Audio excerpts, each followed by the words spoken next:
सच्चिदानंद सद्गुरुनाथ महाराज की जय। महात्मा बुजुर्ग पंचगुरु पंचाचार्य सद्गुरु बसवलिंग शिवाचार्य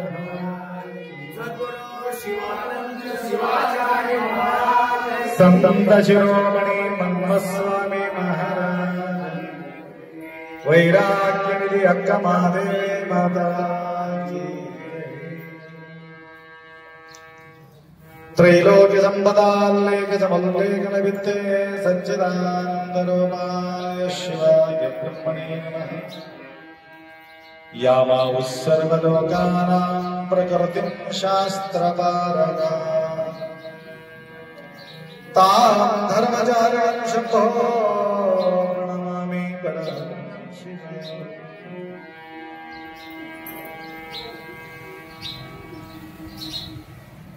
वागर्थ संप्रप्तो वागर्थ प्रतिपत्ते जगत पितरौ वंदे पार्वती परमेश्वरौ। त्रिकाल वंदनीय प्राप्त स्मरणीय पूज्य गुरुवर्यांचं स्मरण करून अखंड शिवनाम सप्ताहातील लिंबोर सर्व ग्रामस्थ मंडळी तुम्हा सर्वांचा साक्षी स्वरूप शिवाच्या स्मरण करून अखंड शिवनाम सप्ताह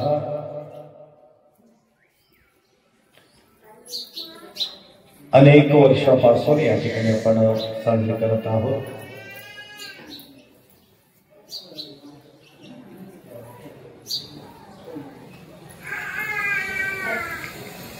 हो थोडं कम ठेवा, थोडं कम ठेवा।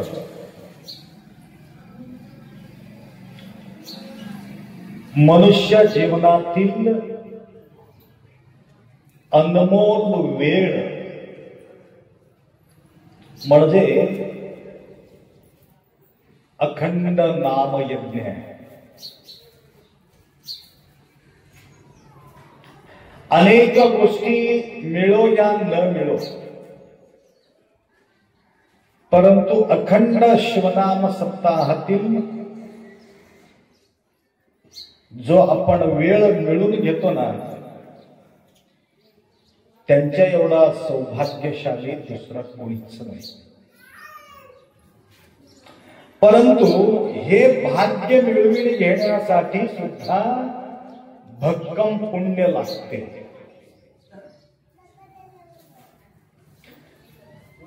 प्रबळ पुण्य असल्याशिवाय, अनंत जन्माचा संस्कार असल्याशिवाय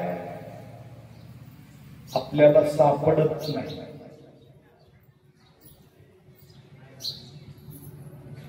लक्षपूर्वक ऐका. शेवटपर्यंत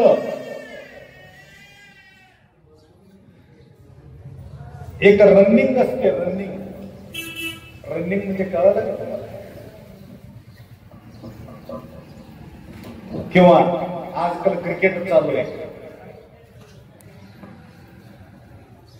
खेळाडू जे आहे, खेळणारा जो व्यक्ती, कोणीतरी असा हा एक महान शौर्यशाली, प्रभावशाली, शेवटपर्यंत ते आउट होत नाही. बघितले की क्रिकेट चालू आहे, पैसे लावू नका, फुकट बघा. त्याच्यामध्ये उद्ध्वस्त झालेले लोक सुद्धा आपण ऐकतो.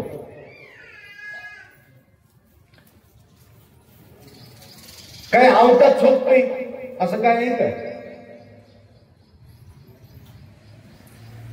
कोणीतरी एक व्यक्ती असा असतो, तो आउट होणारच नाही. आखरीपर्यंत खेळतो. ते कोणता तरी मॅच म्हणतात त्याला, टेस्ट मॅच. उगाच खेळत राहायचं.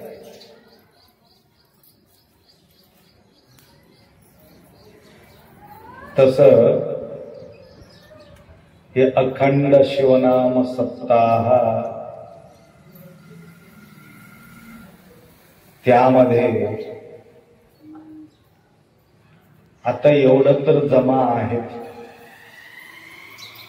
अजून काही वर्षाला शेवटपर्यंत हे बी राहतात की न राहतात मला माहिती नाही. लक्षात आलं?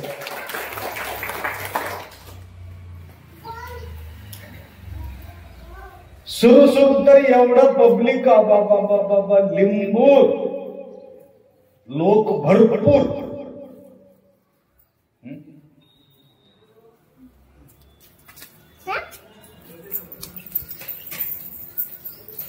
लक्षात आलं का तुम्हाला? हे धर्मपरायण, तुम्ही जे बसलेले आहात ना, तुम्ही सगळे धर्मपरायण लोक आहेत. लक्षात ठेवा, शेवटपर्यंत आम्हाला या ठिकाणी यायचं आहे, या मंडपामध्ये बसायचं आहे. शेवट आउट व्हायचंच नाही. लक्ष्मीला हे कोणतं गाव म्हणजे तुम्ही? कवळखेड. जोडी मस्त लागले. काल मी भेटले होते, माझं कीर्तन होतं. असा रंगला होता लक्ष्मीचा रंग, रंगून गेली लक्ष्मी. लक्षात आलं का? पैशावर पैसे येऊन आले. लक्ष्मीला नाही, ते वाजणाऱ्याला. ते पोरग एवढं उडी मारायले, एवढं उडी मारायले. ते छोट होत, परंतु ते आंबडप होत. एवढं ऊर्जा त्याला.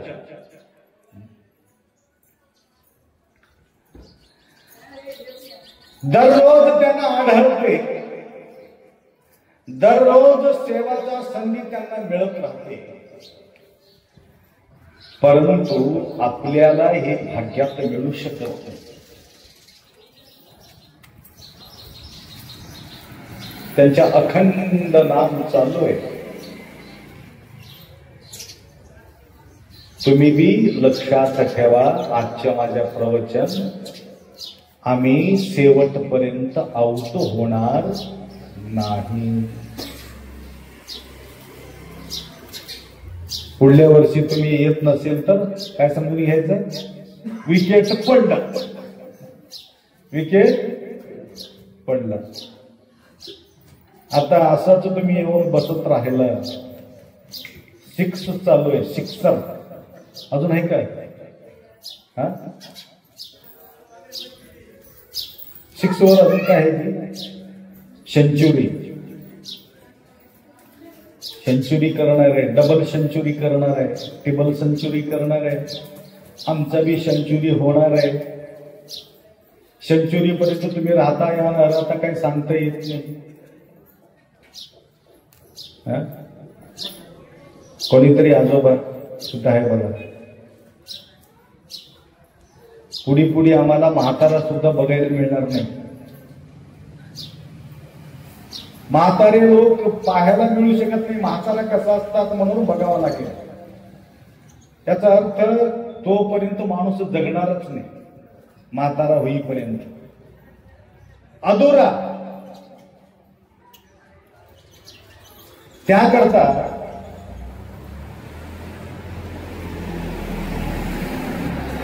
हे वेळ फार अनमोल आहे. म्हणजे आपल्या जीवनाला कल्याणदायक गोष्टी म्हणजे अखंड नाम यज्ञ, म्हणून खर्च करून आपण उभा करतो. साधून घेण्यासाठी सत्ता आहे, लुस्कान करून घेण्यासाठी संसार आहे, साधून घेण्यासाठी सत्ता आहे. सत्तामध्ये साधून घ्यायचंय. काय साधून घ्यायचं, काय साध्य काय होणार आहे, साधून घेणार काय, हे तुम्हाला शेवट काम देते, आत्ता काम देत नाही. परंतु आत्तापासून त्याला वळण लावावं लागतं.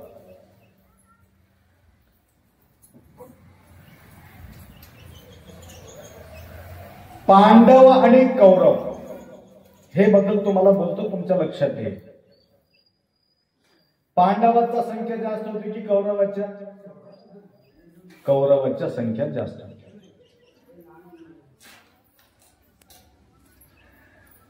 कौरवाच्या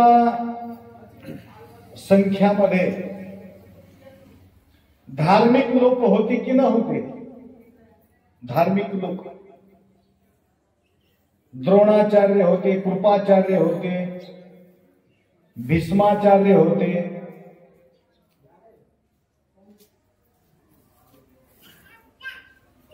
धार्मिक लोक होते. परंतु ज्यावेळे यशस्वी मिळविल्यानंतर सर्वांचा उद्ध्वस्त झाल्यावर स्वर्गाला जायचं होतं, सशरीरी होऊन स्वर्गाला जायचं होतं.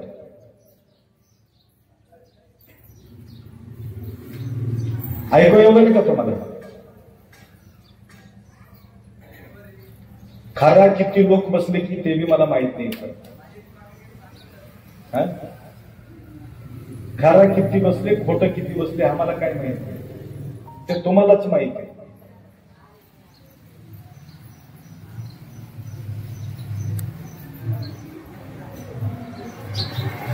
कुठं जायचं होतं?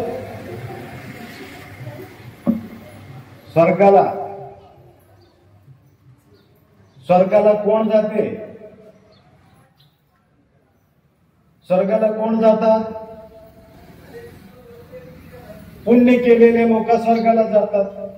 नरकाला कोण जातात? पाप केलेले नरकाला जातात.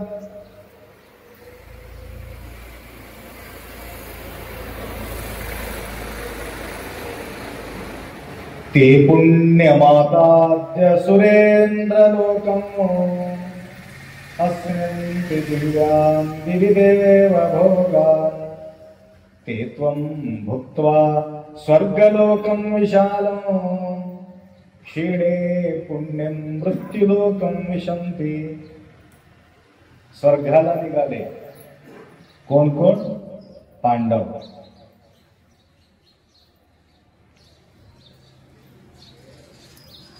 नकुल, सहदेवा, भीमा, अर्जुन, धर्म कुठं निघाले? स्वर्गाच्या वाट धरून निघाले, सशरीरी होऊन निघाले. आणि धर्म म्हणाला, जोपर्यंत तुमच्या पुण्य प्रबळ असेल तर माझा सोबत तुम्ही येणार नाही, तर तुम्ही येऊ शकत नाही.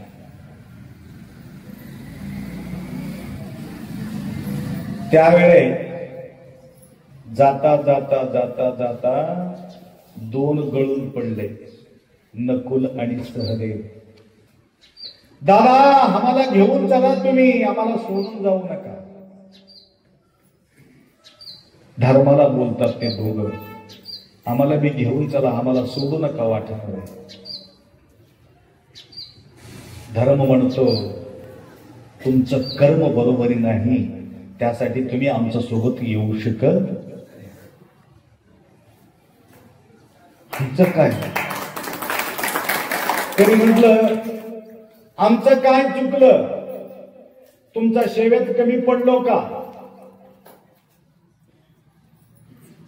काही वाईट नजरांना पाहिलो का?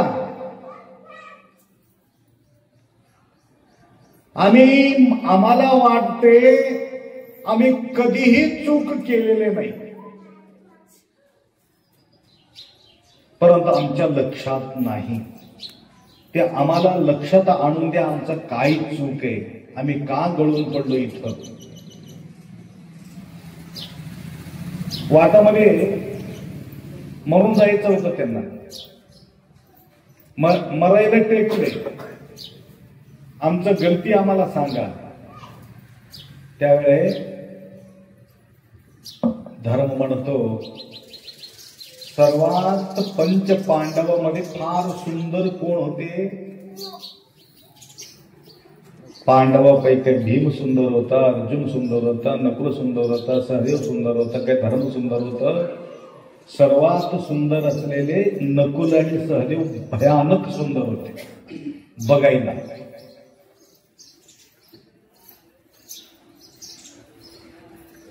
धर्म म्हणाला तुम्हाला वाटत होतं, तुम्हाला अभिमान होती कशाची? आमचे एवढं सुंदर जगात कोणीच नाही, एवढं अभिमान वाटत होतं. ते अभिमानालाच तुम्ही या ठिकाणी गळून चाललात, त्यासाठी तुम्ही स्वर्गाला येऊ शकता.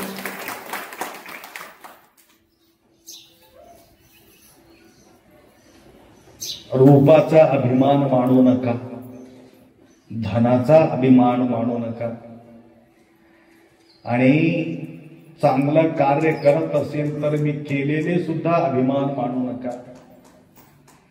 सत्ता पडणार होतो महाराज मी म्हणून उभा केलो म्हणून सुद्धा म्हणू नका. अवघड आहे, कारण शेवटपर्यंत तुम्ही जाऊ शकत नाही. कस काय? नकुल सहदेव फक्त रूपांचा अभिमान असल्यामुळे त्या ठिकाणी गळून पडले. शक्तीचा बी अभिमान राहावा, माझा एवढा शक्तिशाली कोणी नाही, माझा एवढा रूपवान कोणी नाही, माझा एवढा धनवान कोणी नाही, हे अभिमान आहे. अभिमान सोडा, मुक्ती रोकडा. खुल्ला दोनच गोष्ट, अभिमान सोडा, मुक्ती रोकडा. माणसाला भयानक अभिमान आहे. सगळ्यांना मान मर्यादा भयानक आवडते. पैशाचा हाव तेवढा नाही, खायचा हाव तेवढा नाही. घर असो किंवा नसो चालेल, खायला असो किंवा नसो चालेल, परंतु तारीफ मात्र सगळ्याला पाहिजे. काय खंड्याराव म्हटले की झालं फर्र शिकवते, तारीफ पाहिजे. मीठ पडणं गेलं तर पडणं गेलं, काय नंबर एक स्वयंपाक झाला हा हटावून खावा असं म्हटलं गाला फुगून येते. लक्षात आलं का? तारीफ छोटे छोटे लेकराला सुद्धा तारीफ आवडते. वा असं म्हणते की झालं. एवढे छोटे छोटे लेकराला सुद्धा तारीफ भयानक आहे. काय भारी आहेस रे तू असं म्हटली झाली. तारीफ आवडते. त्याकरता हे अभिमान, मान अभिमान जोपर्यंत आहे तोपर्यंत आमच्या प्रगती नाही, शेवटपर्यंत आम्ही जाऊ शकत नाही. मान दिलेले फुगेना, अपमान झालिया खुंतेना. यांना मान अपमान निम्मदय्या, यांना हा निवृत्ती निम्मदय्या. बळ्ಳಿगे काय दिम्मिते ಕೂಡಲ संगम देवा. काय म्हणतात? मान दिलं तर बी देवा तुझंच आहे, अपमान झाला तर बी तुझंच.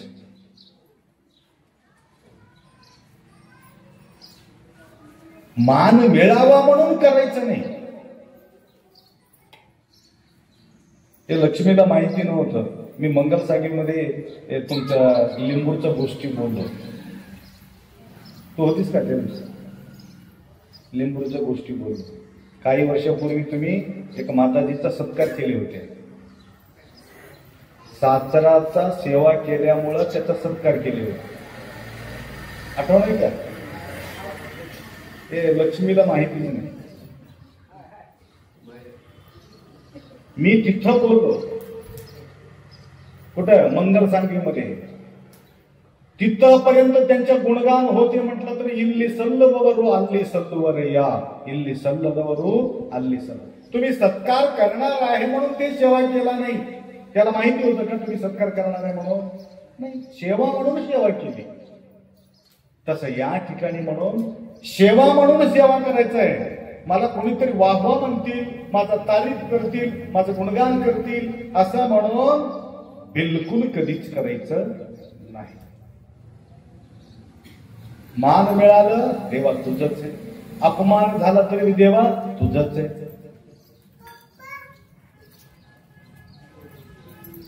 मान दिलेले फुगेना, अपमान झालिया. अब फुगा येतं बघा. मी ह्या मुजकोत होते, हा मुजकोत होतो. तुला कन्नड येते का? एक फुगा घ्यायचं, उफ करायचं. काय होते? फुगत राहते. किती फुगते? फुगून फुगून फुक्त करते. झालं जास्त फुकणं बी बरोबर नाही. लक्षात आलं का? आणि हवा सोडून ते कसं होते? फुस. तसं काही लोक तारीफ केलं असं करतात, असं करतात. कोणीतरी येऊन शिव्या दिलं, फुस दिशी गळून जाते.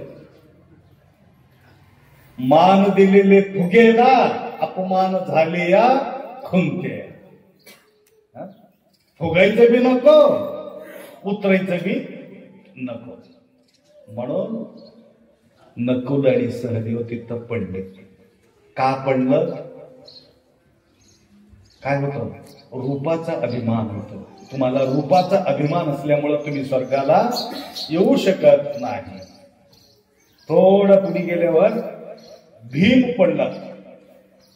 रप्पू दिशी भीम पडला. येऊ शकत नाही. का बरं? तुम्हाला काय त्रास दिलो? मी जगाला काही दुःख दिलो?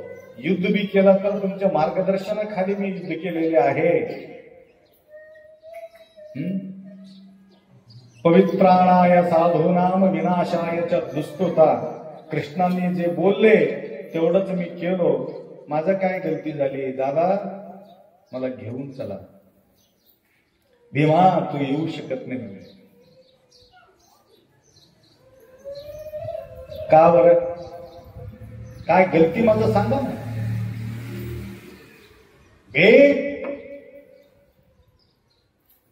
वर्षातून फक्त एक दिवस मात्र तू उपास राहत होता, परंतु बाकीच्या वेळेला 20-20 माणसाचा अन्न तू खात होतास.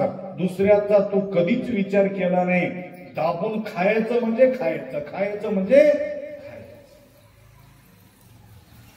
बाजू कोणीतरी बसलेले सुद्धा तू बघत नव्हतास. तेवढं तुला भूक होती. तिकडचा विचार न केल्यामुळं तुझ्याकडून एक मोठा पाप घडले. अवतीभोवती असलेले व्यक्तीचा विचार करावा की नाही? तुमच्या जवळ 2 रोटी असेल तर अर्धा अर्धा वाटून टाकून तुम्ही एक अर्धा खावावं की नाही? नाही, रटावून खायचंच खायचं. म्हणून त्या प्रकारच्या प्रकरण घडल्यामुळं भीमा तू येऊ शकत नाही, इथंच पडतो. म्हणून तुम्ही बी आता बघा, माय ए इकडे बघा, मराठी येते की नाही?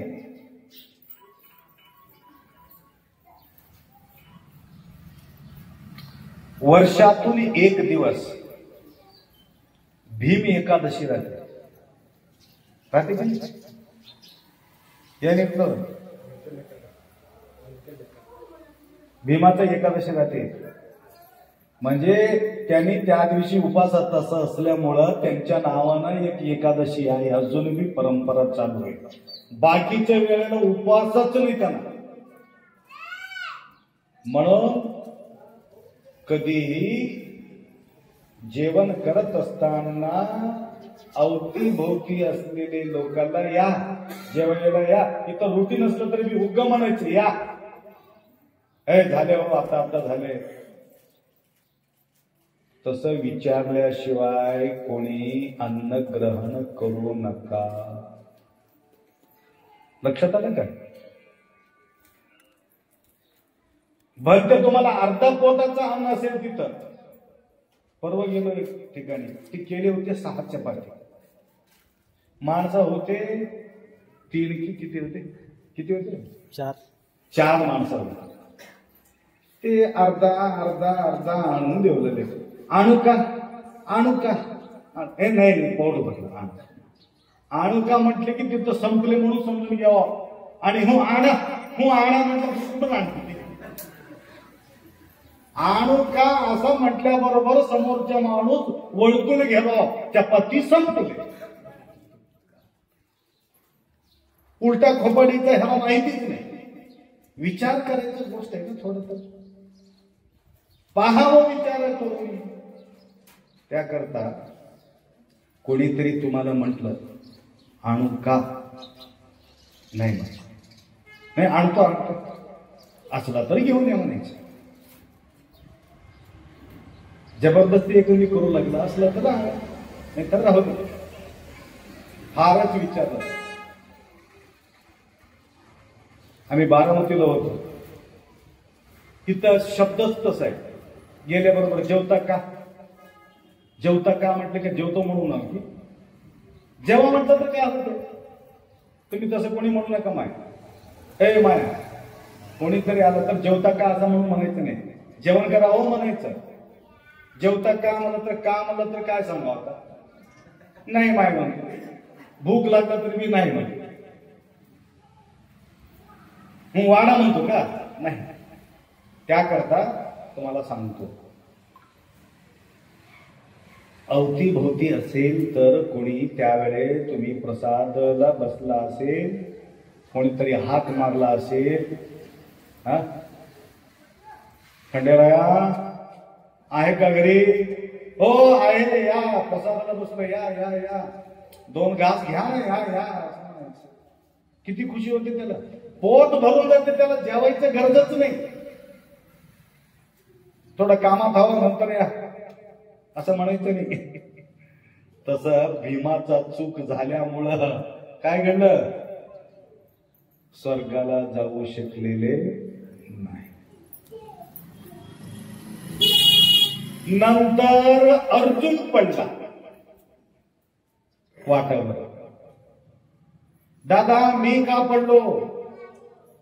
माझा सोबत तर साक्षात भगवान श्रीकृष्ण होते. ज्या प्रकारे त्यांनी बोललं त्या प्रकारे मी व्यवहार केलो. कधीही गलती माझ्याकडून झालेली नाहीये. परंतु मी का तुमच्या सोबत येऊ शकत नाही ते सांगा दादा म्हटलं. तुझ्याकडून सुद्धा गडबड झाली. काय गडबड झाली मला काही लक्षात नाही. ज्या दिवशी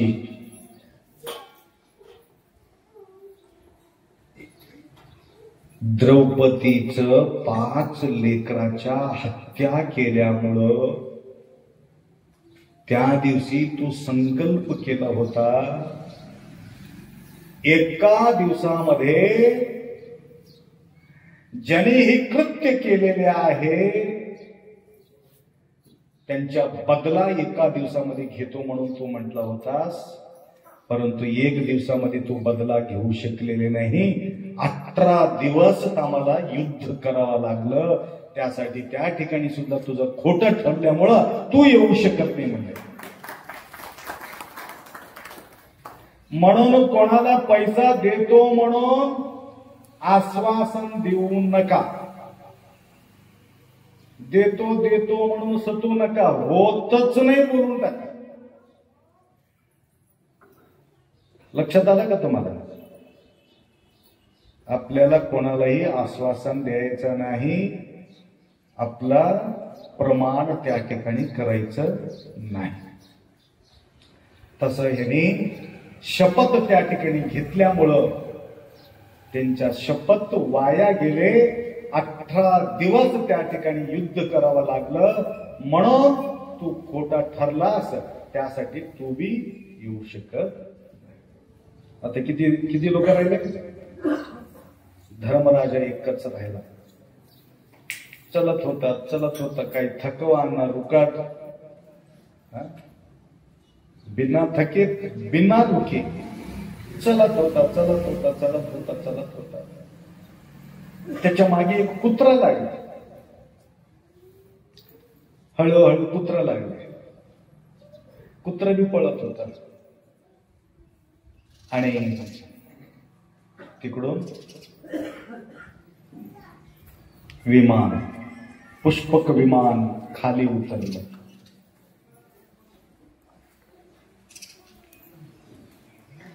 कोणाला घेऊन जायला?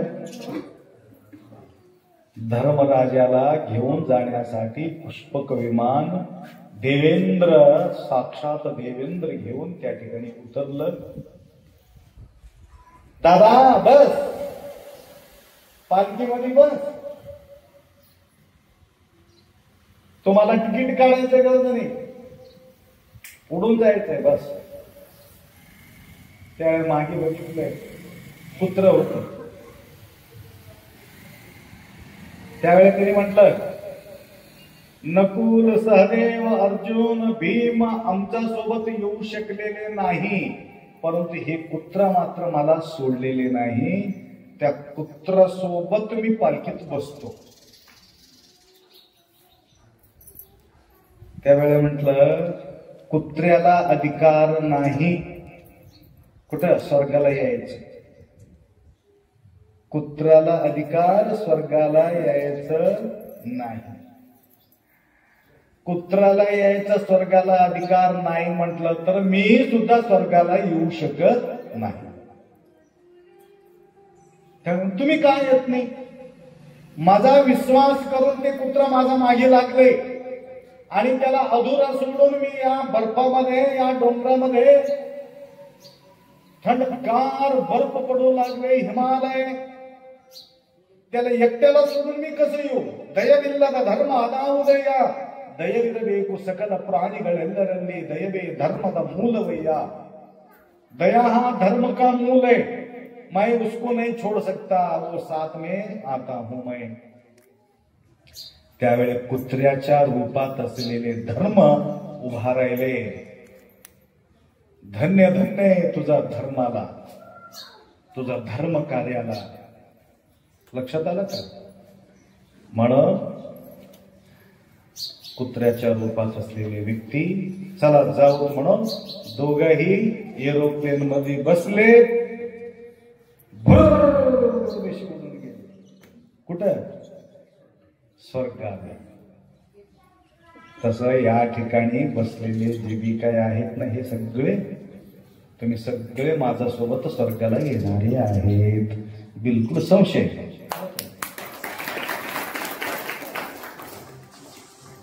पुढच्या सप्ताहामध्ये तुम्हाला जावं लागेल तरच पल्लकी येते माय. मग आजच्या सप्ताहामध्ये एवढं राहिलो आणि पुढचं आम्ही गळून गेलो आता नकुल सहदेवासारखं गळून जाणार आहे.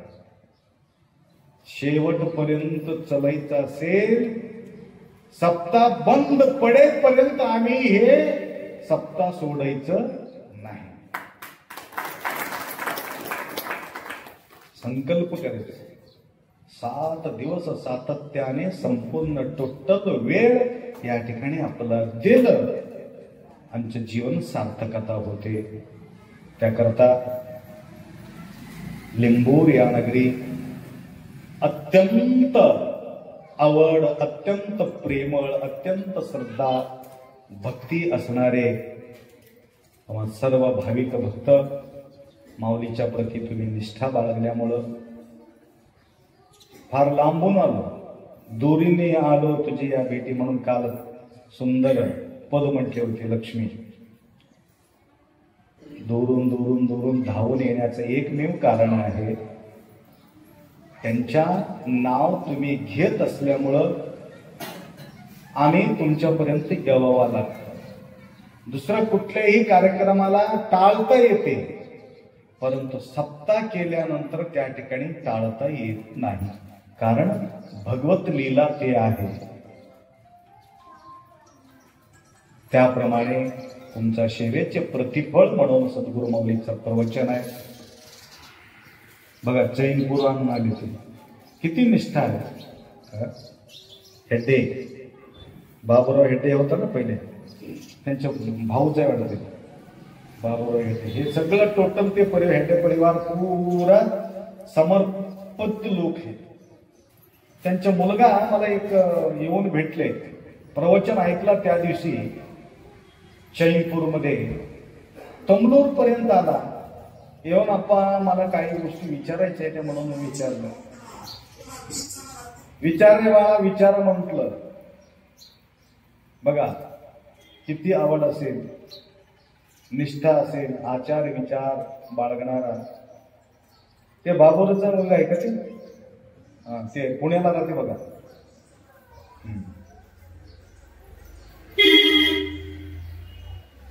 मला वाटलं कोणीतरी महाराजासारखाच वाटलं, कोणीतरी महाराजाचाच म्हटलं मी ते मुलाला सोबत. तर सांगायचं म्हणजे आपल्याला निष्ठा असेल, भक्तिभाव असेल, त्या ठिकाणी कितीही दुरून दुरून धावून धावून येतं. कितीतरी लांब लांब या लक्ष्मीला बोलायला येतं. किती आभार आहे.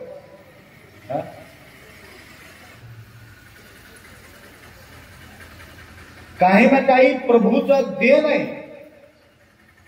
प्रभूचा देण असल्याशिवाय हे सापडू शकत नाही. कारण त्यांच्या प्रभूचा सेवा केल्यामुळं आता त्यांचे प्रचार होऊ लागले.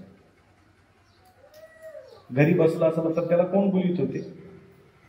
वेळोवेळी वेळोवेळी वेळोवेळी वेळोवेळी अखंडपणे त्यांचे गुणगान केल्यामुळं त्यांच्या कृपा यांच्यावरच झालेले. त्याप्रमाणे आपल्या सगळ्यांच्या जीवनामध्ये तसा प्रभू प्रीती निर्माण हो, असंच सेवा करण्याच्या शक्ती सद्बुद्धी गुरुमाऊली तुम्हाला कृपा करो. म्हणूनच जोपर्यंत जीवन आहे तोपर्यंत साधून घेणं फार गरजेचे आहे. म्हणून त्या अखंड शिवनाम सप्ताहामध्ये 1 2 3 4 5 इकडे 1 4 5 तिकडे 1 4 5 का होईनापर्यंत 11 का होईनापर्यंत या ठिकाणी तुम्ही भरती झालात. आखरी 1 असेपर्यंत पारायण करायचं, बिलकुल सोडायचंच नाही. एवढं लक्षात घ्या आणि तुमच्या हितचिंतन करून 2 शब्द या ठिकाणी विराम करू.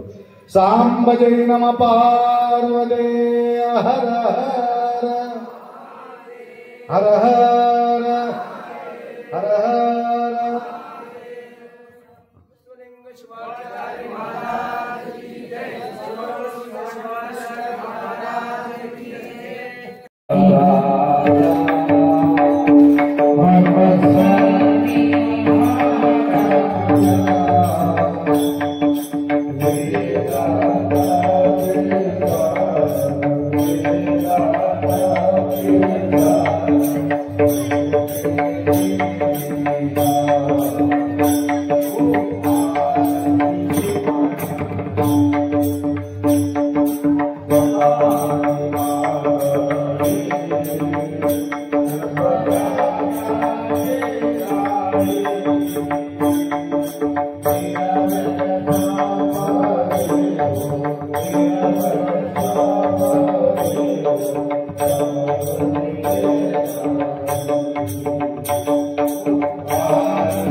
यज्ञमयमन्त्रदेवा तानि कर्माणि प्रथम मान्याच तेना कम महिमा